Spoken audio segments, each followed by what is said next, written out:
it's DHAR and you are watching The Reality!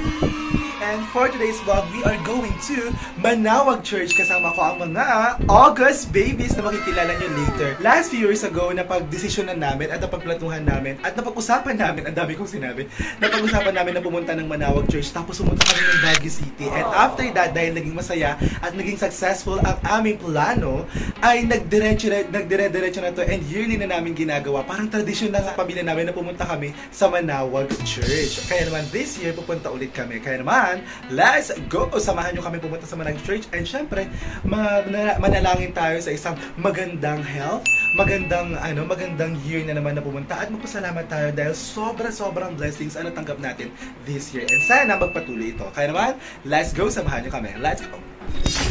Outfit check muna tayo bago umalis. On my bottom, grabe ang taba ko for today's video. On my bottom, I'm wearing my white shoes, my khaki pants at the top, wearing my tee na bigay ni Mom Lizelle from Pen Shop, and my hairdo, ganito lang, by Bench Fix. Kaya naman, I'm ready to go. Let's go to the Manawag Church. Let's go!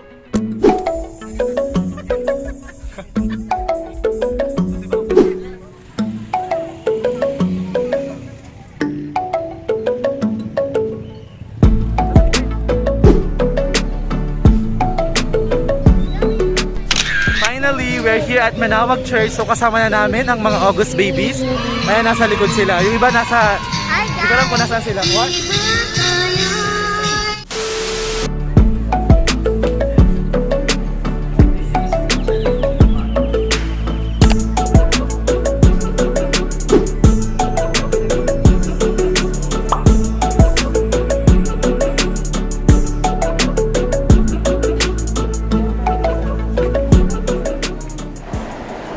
Okay, update. We are finally here inside the Manawag Church. So, antay namin yung 10:30. Okay, yung next na mass guys is 10:30. So, it's already 10:15. Lumabas lang ako saglit ng church para bumili ng maliit na crucifix para kapag nag-holy water sila, i-bendisyonan yung cross na yun. Then, ilalagay natin siya sa kasakada. So, bili muna tayo saglit ng crucifix. Let's go! Sobrang laki na po yun, ang ganito lang po. Yes.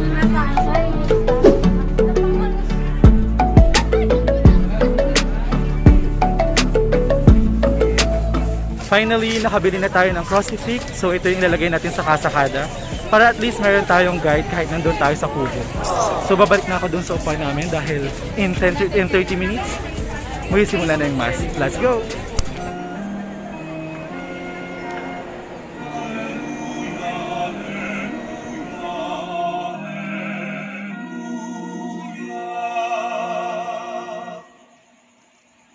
The Lord be with you. And with your spirit. A reading from the Holy Gospel according to Luke. Glory to you, O Lord. Marahil ay ganun din ang ating tanong sa at pagkabasa ng ating ebanghelyo sa linggong ito. Pero may pagkakaiba yata kasi ang sinabi nung nagtanong ay, kaunti lang ba ang maliligtas, Jesus? Kaunti lang ba? Bakit kaunti ang kanyang tinanong? Bakit hindi niya tinanong, marami ba ang maliligtas at papasok sa langit? Pero ultimately, ang magiging tanong natin, ako ba? Sarili ko? Kayo? Isa-isa tayo? Tayo ba ay kasama sa maliligtas?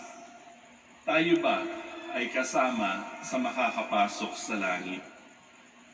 Maaaring yung nagtanong na tao, theoretical lang yung kanyang question. Sapagkat sabi niya, kaunti lang ba? Kasama ba ako dun sa kaunting yon? Kawawa naman yung iba, kawawa naman yung karamihan. Kita nyo na? Kaya kong pumasok sa langit, konti lang kami. Ay, hindi ganun. There is such a thing as universal salvation. Lahat tayo ay ginawa kamukha ng Diyos. We were all created in the image and likeness of God. So, it stands to reason, bakit naman tayo hindi papapasukin sa langit? Di ba? Kamukha natin ang Diyos. Lahat tayo, beloved. Inclusive ang pagpasok. Pero sinagot ba ng Panginoon diretsahan yung tanong ng taong yun? Jesus did not directly answer the question. Instead, nagbigay siya ng image at sinabi niya, strive to enter by the narrow door. Makitid ang pintuan. Strive. In other words, we have to struggle and we have to do our best to be good, to be neighborly, to be loving at all times with everyone. Wala tayong pipiliin. Kahit hindi sila binyagan, kahit hindi sila Kristiyano, we have to be good to every human person in this world.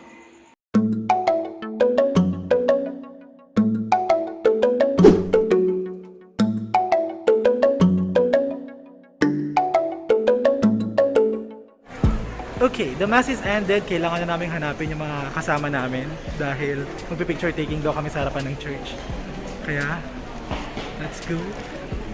Umihilang si Ate Kai. Wala na sila. Ayan, nandito pa pala sila. Akala ko malis na kayo. Okay, so kasama ko na ang mga August babies. Ate Angel, August 29. At Tita Lore, August 9. Auntie Braille, August 12. Ate Kai, August 29. And I'm August 6. Si Mother na lang ang wala dahil umiihi pa. Mamaya tanong natin kung anong August siya. Okay, kasama ko na ang Mama August. Anong August si Mama? August 8. Okay, so let's go. Okay, ready? 5.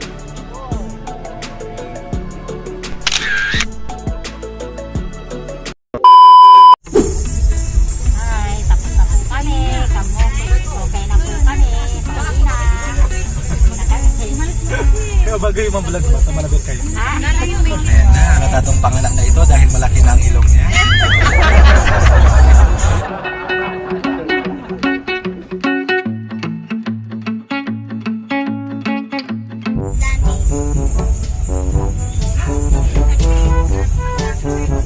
Kanya-kanyang lakad na yan.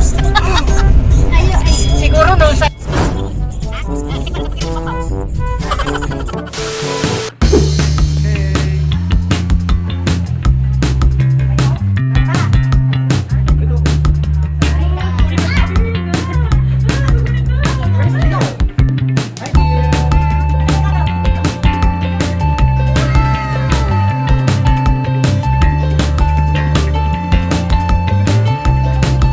Okay, update tayo. At this moment, andito tayo ngayon sa City Mall, Dagupan. And meron ukayan dito sa loob ng City Mall. So, nag-uukay muna kami bago kami mag-lunch. So, we're here at ukayan.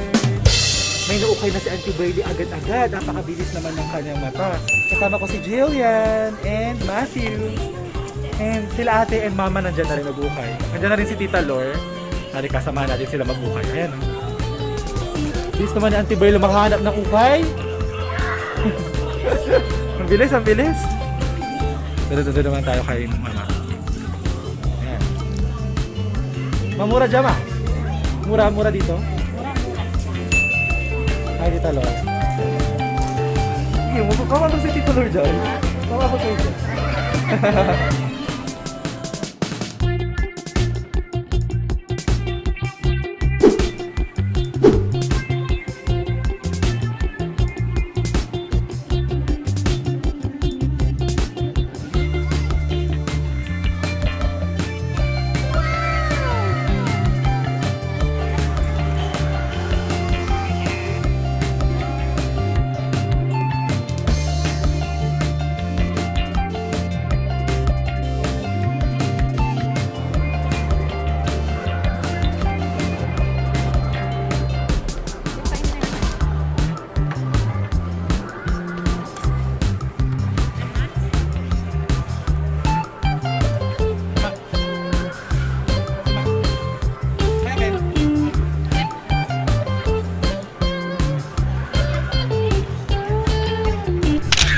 Magpipictorial muna kami ni Crystal Kay dito sa loob sa parking space or parking lot ng ano. Ito ka Ate Kai!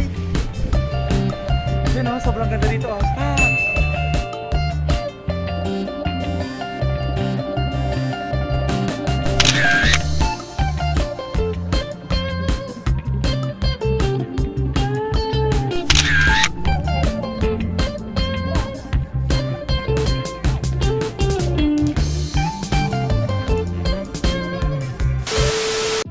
just got home from Manawag and then nagpunta lang kami para mag-lunch sa City Mall sa May Chowking.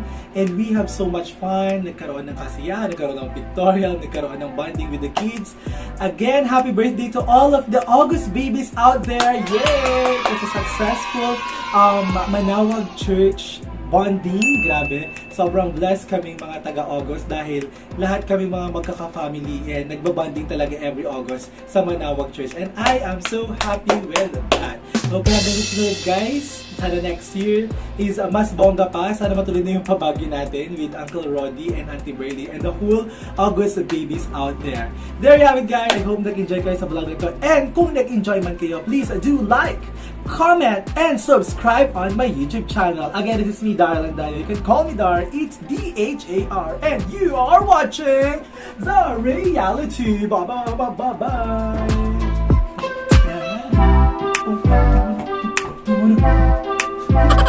That's the energy.